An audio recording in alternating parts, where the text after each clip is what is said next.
we're not asking you for money, so. Oh Oh, my gosh. yeah, I was gonna say, that's a new feeling up here, so. That just made me cheer up inside. I wasn't saying that. I'm here for it. Why don't we begin? Welcome to media availability. I think it's day 31. Again, we're getting close to the end, the downhill. We've had a good discussion on the floor today. Today was a House day. We did a lot of House bills. We actually passed a lot of bills, signed quite a few of them, and we'll open it up for questions. We talk about the tax bill finally surfacing last night. There's a change in the implementation date from what we were briefed on after the closed house caucus. So update me. It keeps changing every day. What's the implementation date? Well, we were told it would be July 1st of 2020 for the sales tax piece, but now it looks like it's January 1st. And then there's one potential at 3.9, and then it would drop by 0.8 in October, depending on some kind of trigger. So there's a lot of moving factors in this, and one of them is the tax commission, obviously. They have to provide forms, they've got to do rules, so I think it would be difficult to implement it, obviously, until they were able to do that. So I think January 1 of 2020 is probably as soon as it can be done. I know the dates have shifted, and the House has been more involved because it's their bill than we have in trying to work with staff to figure out those dates. So that's all I know. It's going to be implemented sooner rather than later and in the middle of a budget year. Is that for financial reasons? You need to start dealing with the collections It'd be sooner? nice to have Senator Hammert or Fillmore that have been involved in that. I'm not aware of why, but I can only imagine why. So let me just guess, if you'll let me. Sure. I can imagine that for a lot of companies, their accounting starts January 1. But and I think the tax commission usually looks on a January 1 basis. So maybe that was the date that was picked, but I honestly don't know. Maybe the budget chairman can speak to doing something like that mid-budget year, what impact that has. Well, you look at the budget we work on. That's what makes it so difficult and so hard to understand, is because we're working on a long way out ahead of ourselves on the budget to begin with. And then we're working on estimates that are way out ahead, but the numbers that are coming into us are current. So really what we're doing right now, we know how much money we've collected to date. We know that we've got, to get to the end of the year that we have budgeted for, we've got to go to the end of June, and now we're putting the numbers together for next year. It's a complicated process, and there's some bigger pieces in this that become hard to understand. But what about implementing a major change in tax collections mid-year? That adds to the clutter I was just talking about. Really, it'll be difficult to get our arms around on the upfront side. But in the bill itself, it allows for some variation. And again, we've not been collecting any taxes on services, so it's a little difficult to predict or to be accurate if you don't have that data. So I think it's been talked about before that I think we're starting at 3.1 and 4.75, 3.1 for the sales tax rate, and if I've got it right, unless that's changed on me too. Well, it starts at 3.9 in January, and then it would be triggered down to the 3.1 in October under the latest iteration. That is a change. So, but it starts at 3.9, goes down to 3.1, and the income tax is 4.75. I hope still. Okay, and so as you see it come down from 3.9 to 3.1, that'll be determined by the amount of revenue that's collected. So even if it started in July 1 of 2020 and it was on a tax year, we wouldn't know what we were going to get on a fiscal year, And so I think it's maybe relevant, but not totally as to when we started, as how that affects our budget.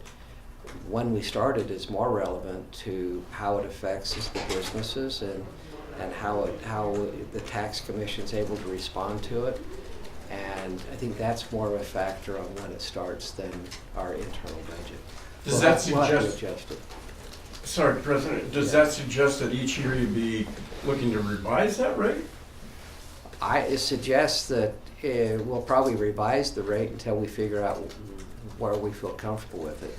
And it's got those triggers in the bill, so that's going to do it automatically. We're revising the rate almost daily on the floor, not of the new tax, but Yeah. of what we're dealing with daily, so. So yes. You know, just if I may comment, the President made a very astute comment when he talked about the difference between the fiscal year and the calendar year. Most of the businesses, most of the people paying into this system are running on a calendar year. And so as a result, that again complicates the issue we're dealing with, and it allows the economy to have a real effect on what we do. There's been a lot of confusion created with the tax cuts that took place last year. We have models that demonstrate what we do as a state, or what we will do as a state, and they work really well, but when you throw a piece into it like the federal tax change, it gets confusing. What about the income tax piece of this? Is that still starting retroactively? It would be for taxes based on income earned this year that you pay next year. Is that still the plan? And I couldn't tell you that either. That's because my the bills- understanding. So yes, That- yeah, it no, is, but there again, we're kind of in the dark a little bit. That was my understanding. And- That component would start. the current bill, as it's drafted, is revenue neutral. We're trying to find a way to put a tax cut element in it. And what does that tax cut element look like? I mean, we had numbers as high as 225 early in the session before the latest revenue estimate change. Well, if you want the Senate President to try to update or upstage the governor and the speaker, we can go Well, above yes, 225. yes, we do. That's not going to happen, so we'll find out. And I'll probably stay firm on the fact that as we go through the budgeting process, that'll probably determine the cut, what we're able to do. So On the income side, if you roll it from 4.95 to 4.75, that's estimated to be about 300 million. yeah, and so to go back to my other comment, I don't. Even though the House is running a lot of the lead effort on it because it's starting in the House, I can say that the House and at least the governor and the speaker and the Senate president, we've been working together on this, and this is a joint effort. Okay, so we can tease a little bit back and forth, but this is an effort that we know is significant for the state, and this is something that we need to do. Okay? But the governor had talked about making the cut in sales tax, and I know legislative leaders initially were looking solely at income tax and keeping that adjustment in the sales tax rate revenue neutral. But it looks like the bill puts some tax or some tax cut money into income tax already. So I hope you're not surprised that we're doing both. So you're seeing the income tax come down, but you'll see the sales tax come down too. So I hope that doesn't surprise anyone. That, Well, we've had discussions about both, and we've found a way maybe to do both. Okay. Well, again, though, the governor wanted that sales tax rate lower, as low as it could go, and not put any money into dropping the income tax rate, and it's raised concerns that that'll affect income for schools. Yeah, and I think you probably need to talk to the governor to find out where he's at, but at least for my conversations with him, and I really don't want to speak for him, so I'd like you to ask him, but my understanding is he's supportive of the rates in the bill as they exist. Okay. On a little different note, I was hoping to ask you about the Down syndrome abortion bill that passed the Senate today. Why is that one a good one for the state?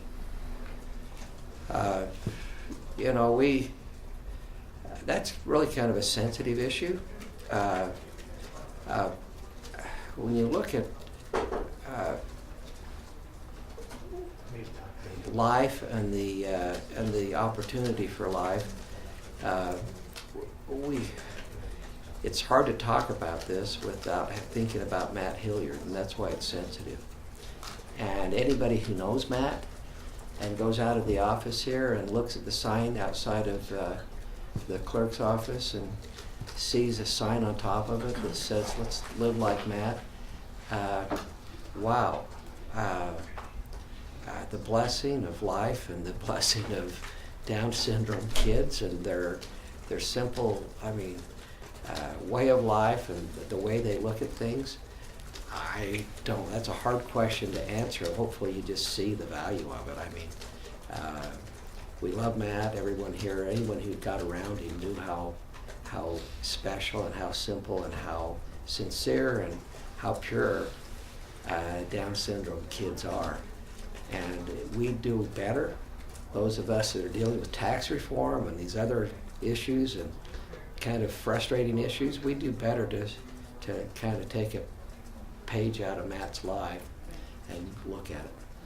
The way the bill is written and the way the law may become law, do you think that will drive physicians who want to accommodate their patients to just not identify a Down diagnosis, but give the patient a wink and a nod about the concerns they may have? I'm not going to speculate on how it'll be implemented. I don't know if anybody else has any comments, but we can only do what we can do legislatively, so I'm not going to go there. Senator Vickers, you're a medical guy. No, I think that's well said. Those kind of issues, you have to leave it up, the implementation and the professionals that will be working with. So.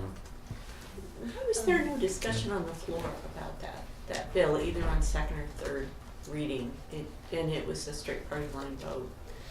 There was no real discussion either way. I think that's probably reflective of the sensitive issue it is. Okay. I know that Senator Bramble was surprised by that. And I don't know, Senator Iwamoto, if you wanted to add anything from the No, Democratic side of it things. really is a sensitive issue, and we did all love Matt, and so there's not a,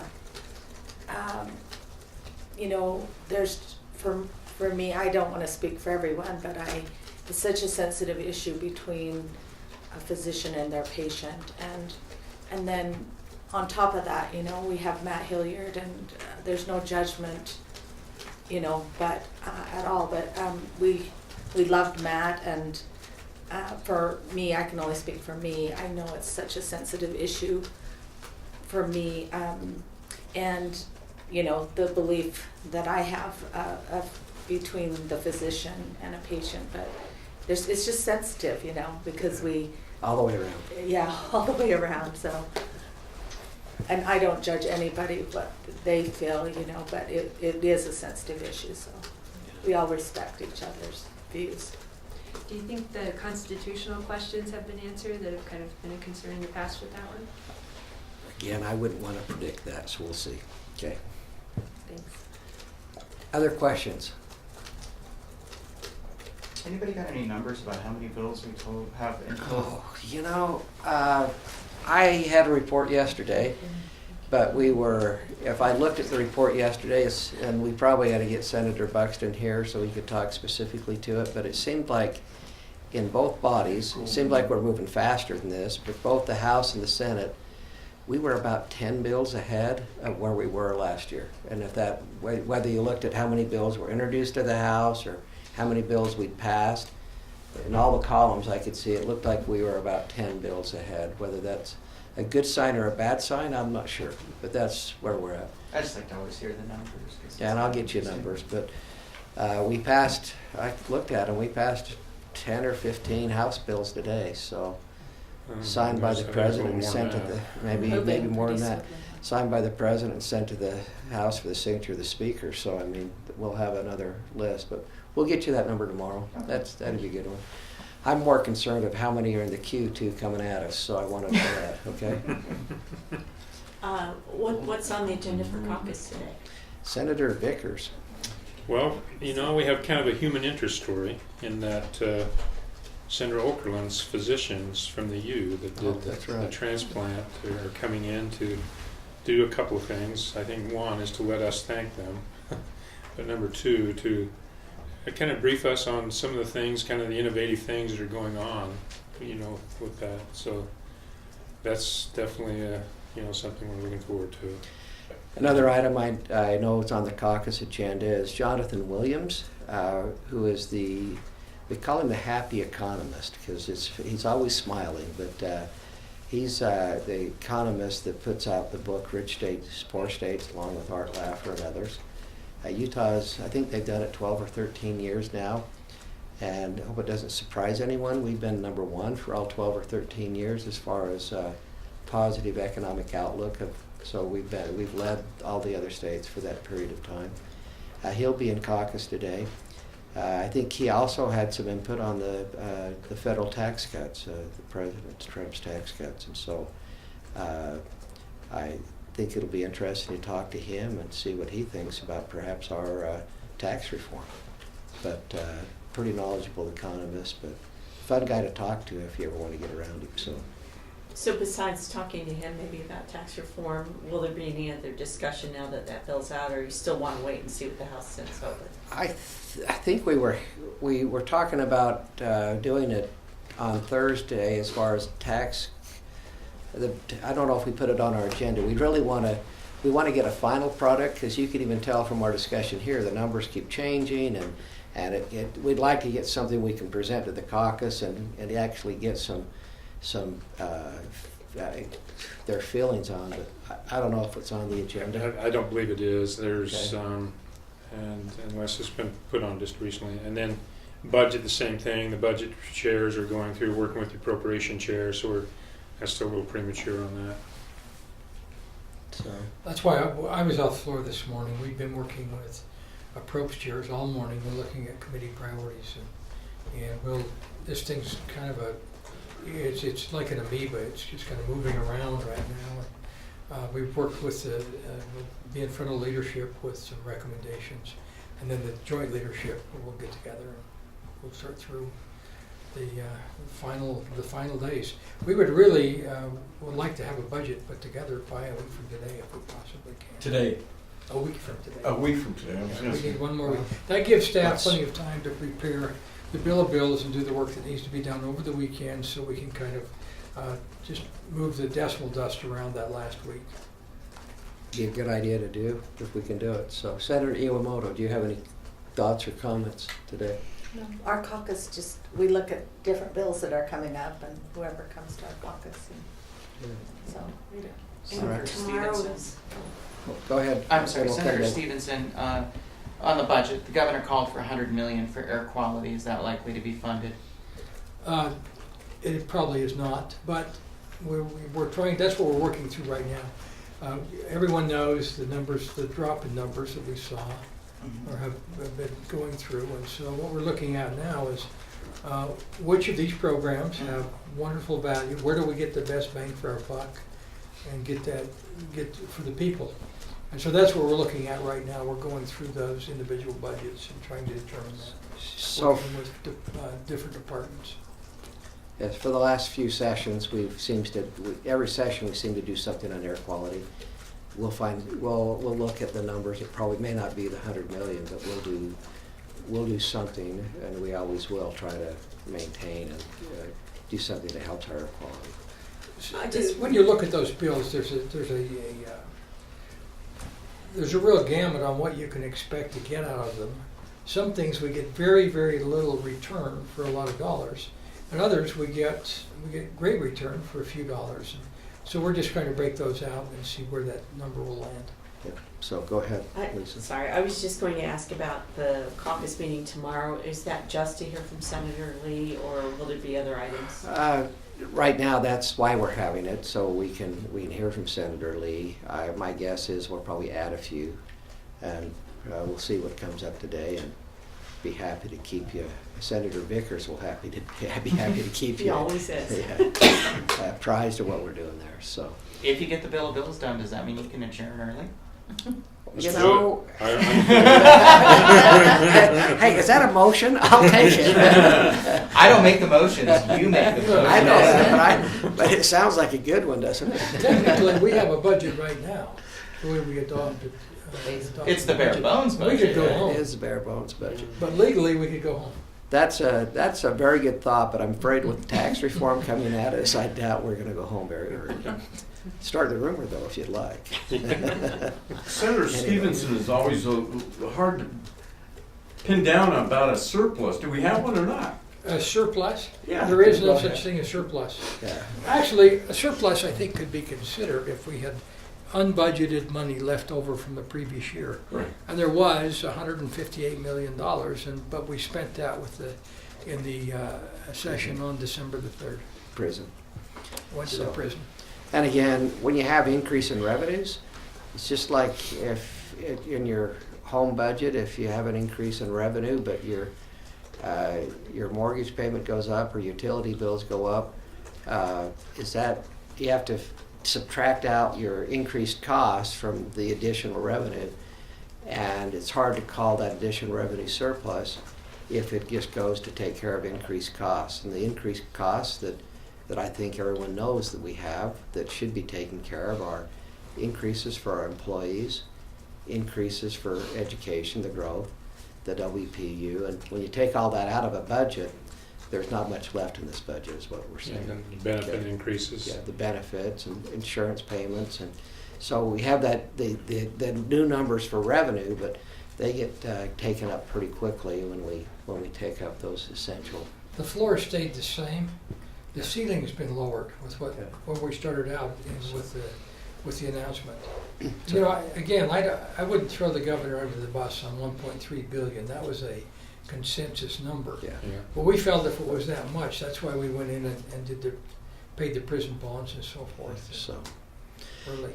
anyway, so thanks. Any other questions? If not, anybody online? No. Okay, we've got caucus and we're going to head there. Thank you for being here again. Thank you, brother. Thank you.